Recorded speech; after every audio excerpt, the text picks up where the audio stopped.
Hi. In simpliRP ERP, it's very easy to generate information sheet for vendor rating or supplier rating. In customer reports, go to list of companies with status. There is a link for information on supplier or vendor rating. There, select the date range and respective supplier. simpliRP will show you the report. Here you can enter the doc number as per ISO requirements.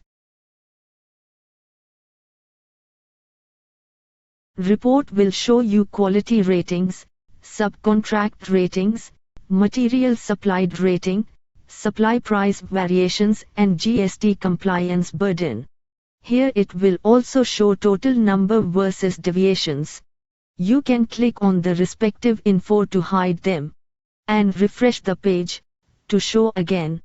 You can also click on the numbers to view detailed report. simpliRP is the easiest way for vendor management. Thank you.